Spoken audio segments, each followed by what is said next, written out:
예배합니다. 내 모습 이대로 주께 가기 원합니다. 주의 얼굴 볼 때까지. 다같이 마음 모두 하나님 앞에 기도드리심으로 강림절 세 번째 수요 예배를 하나님 앞에 드리겠습니다. 모든 성경은 하나님의 감동으로 된 것으로 교훈과 책망과 바르게 함과 어로 교육하기에 유익하니 이는 하나님의 사랑으로 온전하게 하며 모든 선한 일을 행할 능력을 갖추게 하려 함이라. 아멘. 길이요 진리요 생명이신 말씀으로 인간의 죄악에서 권하여 주신 하나님 아버지, 하나님의 말씀이 기록된 성경을 읽음으로 우리의 영혼이 거듭나게 하시고 구원의 확신으로 새 사람 되게 하심을 감사를 드립니다. 우리는 언제 어디서나 하나님의 말씀에 아멘하면서 순종하게 하시고 세상의 어떠한 불이익으로 손해를 볼지라도 말씀에 어긋나게 생활하지 않게 하시어 주시옵소서.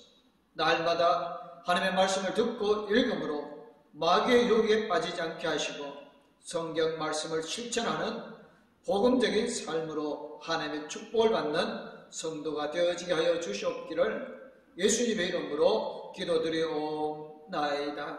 아멘. 찬송 446장 하나님 앞에 찬양 드리겠습니다.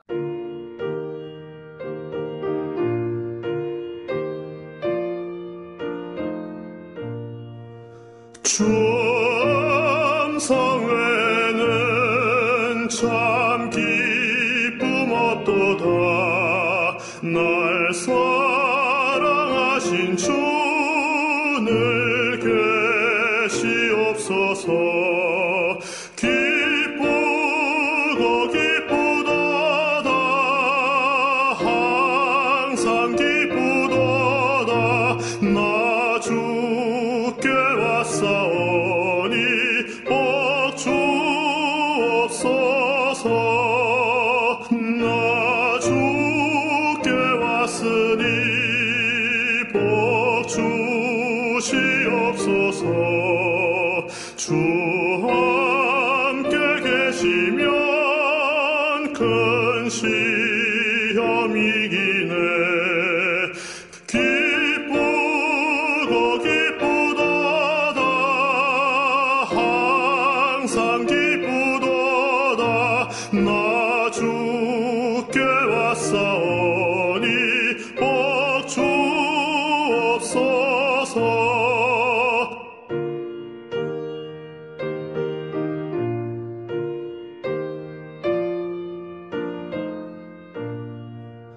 주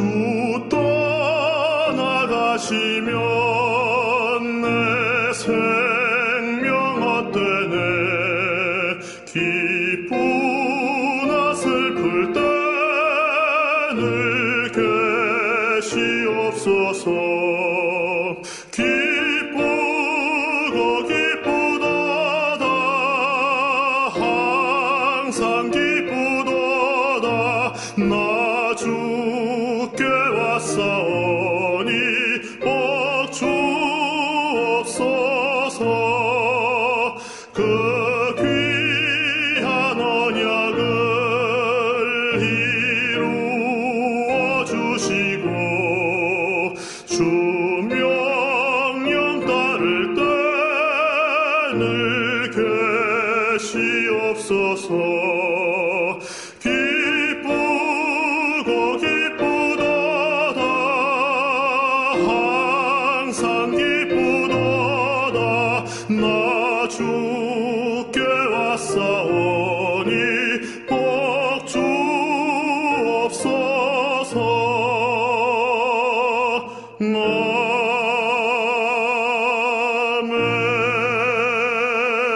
아멘. 오늘 우리에게 주실 말씀은 느헤미야 8장 1절에서 6절 말씀입니다. 이스라엘 자손이 자기들의 성읍에 거주하였더니 일곱째 달에 이르러 모든 백성이 일제히 수문 앞 광장에 모여 학사 에스라에게 여호와께서 이스라엘에게 명령하신 모세의 율법책을 가져오기를 청하매 7째 달 초하루에 제사장 에스라가 율법책을 가지고 회중 앞 곧 남자나 여자나 알아들을 만한 모든 사람 앞에 이르러 수문 앞 광장에서 새벽부터 정오까지 남자나 여자나 알아들을 만한 모든 사람 앞에서 읽음에 뭇 백성이 그 율법책에 귀를 기울였는데 그때 학사 에스라가 특별히 지은 나무 강단에 서고 그에게 오른쪽에 선자 마띠다와 스마와 아나야와 우리야와 힐기야와 마세야와 그의 왼쪽에 선자 부다야와 미사엘과 말기야와 하순과 하숫바다나와 스가라와 무술람이라. 에스라가 모든 백성 위에 서서 그들 목전에 책을 펴니 책을 펼 때에 모든 백성이 일어서니라.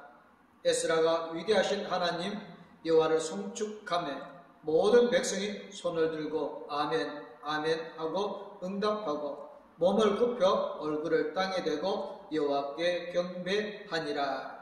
아멘.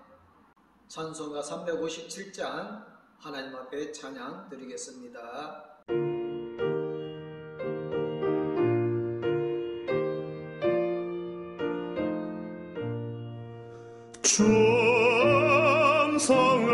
천성에는 참 기쁨 없도다. 날 사랑하신 주늘 계시옵소서. 기쁘고 기쁘도다. 항상 기쁘도다. 나 주께 왔사오니 복 주옵소서. 나 주께 왔으니 복 주시옵소서. 주 함께 계시면 큰 시험이기네. 기쁘고 기쁘도다. 항상 기쁘도다. 나 주께 왔사오니 복 주옵소서.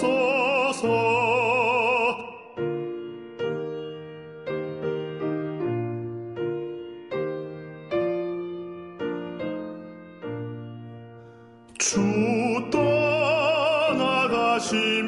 떠나가시면 내 생명 헛되네. 기쁘나 슬플 때 늘 계시옵소서. 기쁘고 기쁘도다. 항상 기쁘도다. 나 주께 왔사오니 복 주옵소서. 그 귀한 언약을 이루어 주시고 주 명령 따를 때 늘 계시옵소서. 기쁘고 기쁘도다. 항상 기쁘도다. 나 주께 왔사오니 복 주옵소서.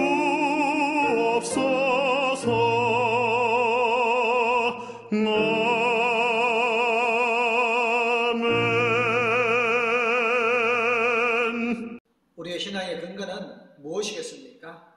우리의 신앙의 근거는 바로 성경입니다. 교회는 또 신앙인은 성경이 하나님의 말씀이라고 믿습니다. 그러므로 우리의 신앙의 근거는 바로 하나님의 말씀인 것입니다. 우리는 그래서 하나님의 말씀을 읽어야 하고 묵상해야 하며 하나님의 말씀 안에 담긴 하나님의 뜻을 깨달아 지키며 실천해야 하는 것입니다. 일반인이 말씀을 읽어도 뭐가 뭔지 잘 모르고 깨닫지 못하기에 하나님의 말씀 사역자들을 세워서 말씀을 먼저 깨닫고 전달하게 하십니다. 그러므로 말씀 사역자들의 의무는 하나님의 뜻으로 기록된 말씀을 더 묵상하는 것입니다. 또 사람들이 알아듣도록 전달해야 하는 것입니다. 환경이 어떻든 사람들의 말씀을 아니 듣든지 하나님의 말씀을 전달해야 합니다. 이스라엘 백성들 하나님의 말씀을 듣지 않을 때는 신앙이 쇠락하게 되어지고 그 쇠락의 결과로 나라가 위기에 처하였습니다. 그러나 하나님의 말씀을 들을 때는 신앙의 갱신과 새로운 부흥이 일어났습니다. 신앙인에게서는 하나님의 말씀을 듣는 일이 매우 중요합니다. 만약 우리에게 어려움이 있다고 생각된다면 무엇을 해야 할 것인가? 보통 사람들은 원인을 찾고 해결책을 모색할 터입니다. 그러나 신앙인들은 어떻게 해야 하겠습니까? 하나님의 말씀을 경청했는지 먼저 생각해 보아야 합니다.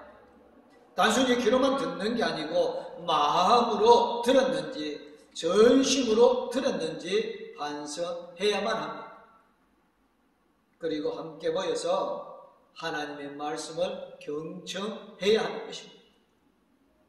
이스라엘 사람들 하나님의 말씀을 듣지 않고 제 마음대로 행하여 적이 매우 많았습니다. 하나님은 그때마다 백성들을 책망하였습니다. 처음에는 깨닫고 돌아오던 백성들이었고 가끔은 말씀을 듣기도 하였습니다. 그러나 나중에는 그들의 마음이 점점 무뎌지고 완악해졌습니다. 형식적으로만 선지자가 전하는 말씀을 듣는 척 하였습니다. 아예 하나님의 뜻을 외면합니다. 하나님이 그 백성들을 징계하였습니다. 멸망에 이르게 하고 포로가 되게 하였습니다. 힘겨운 포로 생활을 하다가 백성들이 이제 하나님의 은혜로 돌아왔습니다. 이제 그들이 할 일은 하나님의 말씀을 듣는 일이었습니다. 돌아온 사람들이 학사 에스라에게 모세의 율법책을 가져다 달라고 요청하였습니다. 하나님이 학사 에스라에게 하나님의 말씀을 낭독하고 전하는 기회를 주셨습니다. 에스라는 하나님의 말씀을 연구하고 준행하여 율법과 규례를 이스라엘 백성들에게 가르치기로 결심한 사람이라고 에스라 7장 10절에 말합니다. 하나님의 에스라를 포로에서 돌아오게 하여 주셨고 이스라엘의 영적 지도자로 삼으셨습니다.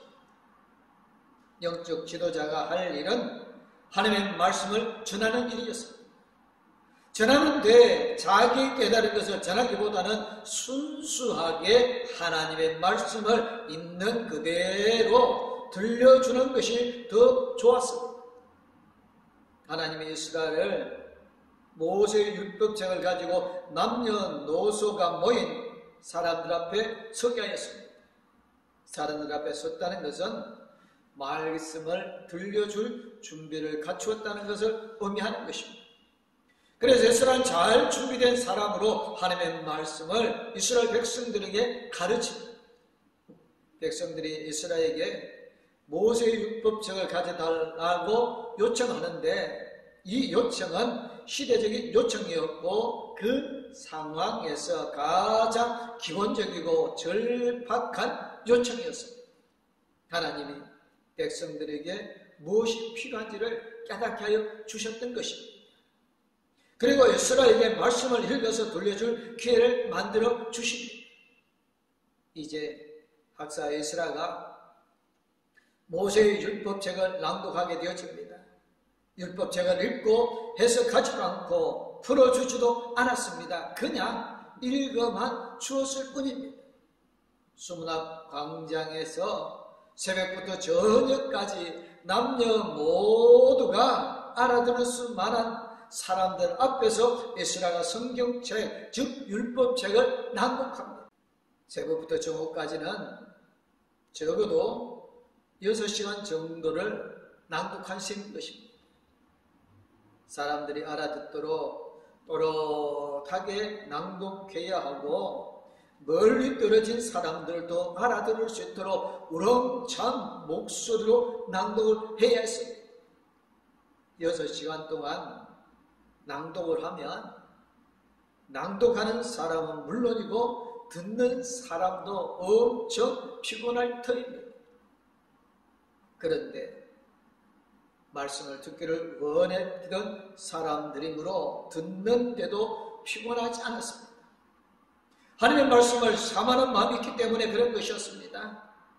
백성들이 하나님의 말씀에 귀를 기울입니다. 이렇게 귀를 기울이는 모습은 하나님이 주시는 힘이 있으므로 가능하였던 것입니다. 즉 하나님이 백성들에게 말씀을 귀에 기울일 수 있는 은혜를 주신 것입니다. 우리가 하나님의 말씀에 귀를 잘 기울이고 있습니까? 그것이 하나님이 원하심이며 은혜를 깨닫고 감사하는 것입니다. 우리 공동교회 모든 성도님들 항상 하나님의 말씀을 듣기를 사모하고 하나님의 말씀을 귀 기울여 들으시는 축복된 성도님들이 되어주시기를 주님의 이름으로 축복합니다. 박사 에스라가 말씀을 읽을 때 나무 강단에 서게 되어졌습니다. 에스라의 양편에 몇 사람이 서 있습니다. 아마도 에스라가 읽다가 숨이 차면 교대로 읽을 사람인지는 모르겠습니다. 아니면 에스라가 목마를 때에 물이라도 떠다 주어야 하는 사람인지도 모르겠습니다. 아무튼 말씀을 읽고 전할 때 돕는 사람들이 옆에 있었던 것입니다. 말씀 사역자에게는 돕는 사역자가 있고 하나님이 돕는 사역자를 붙여주십니다. 에스라가 백성들 앞에 서서 율법책을 펼쳐드렸습니다. 그를 본격적으로 읽을 준비가 되었을 때 백성들에게 보여주는 모습입니다. 책을 펼 때 백성들이 따라서 일어섰습니다. 백성들도 말씀을 들을 준비가 되었다는 것을 의미하는 것이겠죠. 말씀을 전하는 사람도 준비가 되어야 하고 말씀을 듣는 사람도 똑같이 준비가 되어야 하는 것입니다. 의사소통은 어느 한쪽에서만 주도하고 마치는 게 아니라 양쪽이 똑같이 들어줘야 하는 것입니다. 하나님은 우리의 목소리와 강구를 들어주십니다. 우리 역시 하나님의 말씀을 들어야 하는 것입니다. 율법을 요청한 백성들에게는 말씀을 들으려는 간절함이 있었던 것입니다. 그 간절함은 하나님이 주시는 것이었습니다. 간절함의 표현이 몸을 일으켰습니다. 몸을 일으킨 역시 하나님이 주도하여 주십니다. 하나님의 말씀이 들려질 때 엎드리는 사람도 있었습니다. 이 역시 하나님이 주도하십니다. 하나님의 말씀 권위 앞에는 누구든지 엎드려야 하고 하나님의 말씀을 들을 때는 간절함의 표현이 있어야 하는 것입니다. 말씀을 낭독할 때는 에스라가 하나님을 찬양합니다. 낭독 중에 찬양할 것이고 낭독 중간중간에도 찬양을 합니다. 말씀을 낭독하면 하나님을 찬양하게 될 수밖에 없는 것입니다. 그 말씀의 위대함, 그 말씀의 기쁨, 지혜를 깨달으면 하나님을 찬양하는 것이 당연한 것입니다. 하나님의 말씀의 권위를 깨닫고 높으신 하나님을 자연스럽게 찬양하게 되어지는 겁니다. 말씀이 깨달아지고 말씀의 능력이 사람의 마음과 입술을 움직이기 때문에 그러한 것입니다. 에스라가 하나님을 찬양하게 되자 모든 백성들은 손을 들고 아멘, 아멘으로 응답합니다. 한 번만 아멘을 말하는 게 아니고 두 번이나 아멘을 말하고 있습니다. 백성들은 그만큼 에스라의 찬양이 아마 공감되었기 때문일 것입니다. 그리고 백성들은 하나님의 권위 앞에 엎드립니다. 몸을 굽혀 얼굴을 땅에 대고 여호와의 하나님을 경배합니다. 일어서서 말씀을 듣는 회중들이 일제히 몸을 굽혀서 얼굴을 땅에 대었습니다. 하나님 앞에 자신들의 약하고 자신들의 무능하고 자신들의 무가참을 깨달았던 것을 의미합니다. 하나님을 경배할 때는 이처럼 나약함을 드러낼 수밖에 없습니다. 하나님의 백성들의 마음과 입술의 움직임을 아멘 하셨습니다. 우리가 입술을 열어서 아멘 하는 일이 우리에게 어지로 되어지는 것이겠습니까? 하나님 우리의 마음과 입술을 움직이는 것으로 가능하게 되어지는 것입니다. 우리가 엎드려 경배하는 일이 우리의 힘으로 되어지는 것이겠습니까? 하나님 우리의 몸과 마음과 생각을 움직이심으로 가능한 것입니다. 하나님이 하시는 일입니다. 우리 본교회 모든 성도님들 매일매일 하나님의 말씀을 묵상하고 그 말씀을 깨달아 실천함을 통하여 아멘으로 하답하는 지혜롭고 복된 성도님들 되어주시기를 주님의 이름으로 축복합니다. 기도하겠습니다. 우리를 사랑해 주신 하나님 아버지 감사드립니다. 우리가 하나님을 알고 하나님의 말씀에 순종하는 것은 성경 말씀을 읽고 듣고 깨달아야 함을 알게 되게 하여 주셔서 감사를 드립니다. 에스라 성경을 통독할 때 많은 백성들이 아멘으로 하답하였듯이 우리가 하나님의 말씀을 읽을 때 하나님의 말씀을 들을 때 아멘으로 하답하며 아버지 하나님께서 원하는 거룩한 삶으로 나아가게 하여 주실 줄 믿습니다. 봉독교회 모든 성도들의 심령을 성령 하나님께서 충만하여 주셔서 항상 하나님의 말씀과 함께하는 거룩한 삶이 되게 하여 주심을 믿사옵고 죄악에서 건져 권하여 주신 우리 주 예수 그리스도의 이름으로 기도드리옵나이다. 아멘. 이제는 우리에게 새 생명을 주신 우리 주 예수 그리스도의 영원토록 함께해 주시고 복에 복을 더해 주시는 하나님 아버지의 그 큰 사랑, 우리 나갈 길을 인도해 주시고 동행하여 주실 성령님의 감화 감동 위로 교통 충만하심이 하나님의 말씀을 듣기를 원하는 봉독교회 모든 성도님들과 가족들 위해 이제부터 영원토록 함께하옵기를 간절히 축원하옵나이다. 아멘. 하나님 이 가정을 축복하소서.